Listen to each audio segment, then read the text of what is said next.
Breaking. Banned for Princess Leonor's wedding, the royal guest list shocker. Imagine the grandeur of a royal wedding. The golden halls, the glittering crowns, the shimmering gowns, and the promise of unity between two powerful dynasties. Everyone expects such a ceremony to be a picture of elegance, inclusivity, and tradition. But what if I told you that beneath the sparkle of Spain's most anticipated wedding in generations, a shadow was cast? What if the very guest list, meant to symbolize unity, was instead a battlefield of secrets, power struggles, and silent bans? This is not the fairy tale you think it is. For Princess Leonor's wedding, a royal guest list shocker unfolded, and today we uncover the truth. At first glance, the invitation to a royal wedding is one of the greatest honors imaginable. Heads of state, kings, queens, and dignitaries across Europe and beyond wait anxiously for their embossed envelopes, sealed with centuries-old symbols of Spanish monarchy. But not everyone made the cut. In fact, some were deliberately and controversially banned. And here's the twist: many of these absences were not mere oversights.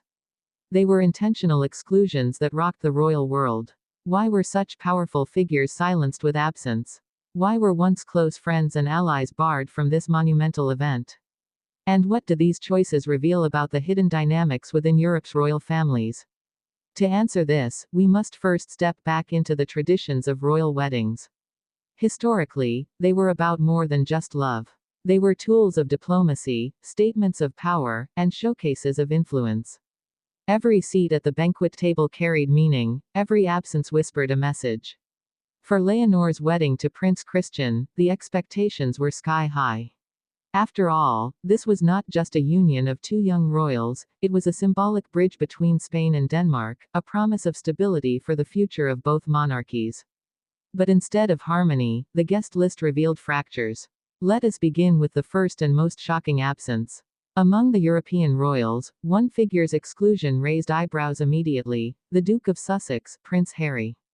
Once welcomed into the heart of royal gatherings, his rift with the British monarchy and subsequent controversies made his presence at Leonor's wedding too politically explosive.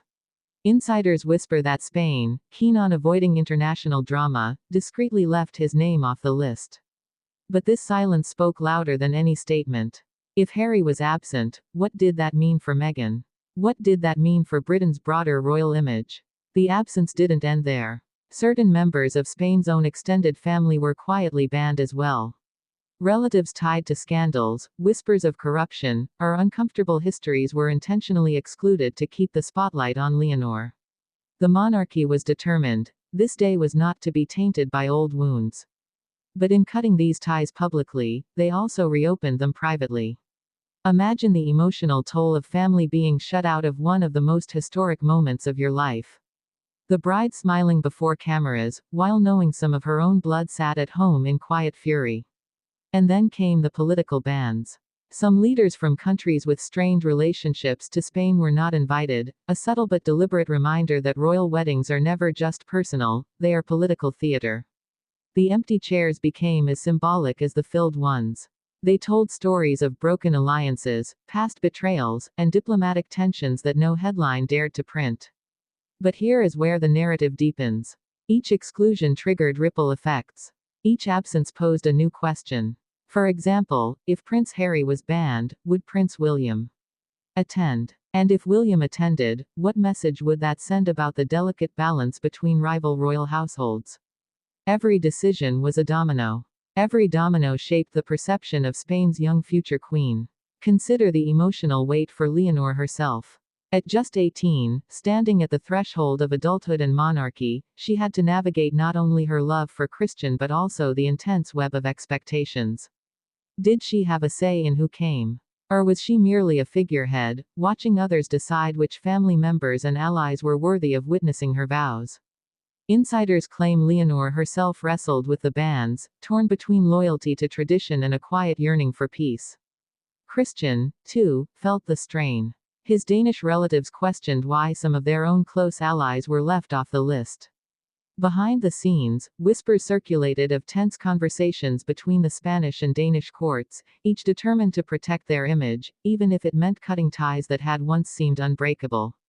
The public, of course, saw only the polished version, the breathtaking cathedral, the glowing couple, the smiles, the cheers. But those who looked closely noticed the gaps. Empty chairs, unanswered questions, faces that should have been there but weren't. And when the media caught wind of the bans, the narrative shifted. Suddenly, Leonor's wedding was not just about love, it was about power, politics, and painful exclusions. Yet here lies the greatest curiosity gap of all: why now? Why, at such a critical moment in Spain's monarchy, did the palace choose division over inclusion? Was it fear of scandal? Was it an attempt to assert dominance? Or was it, perhaps, a subtle acknowledgement that the future of monarchy itself depends on a new kind of ruthless clarity?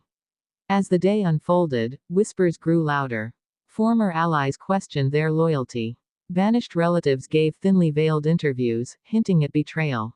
And ordinary citizens, who once viewed the monarchy as untouchable, now began to see cracks in the facade.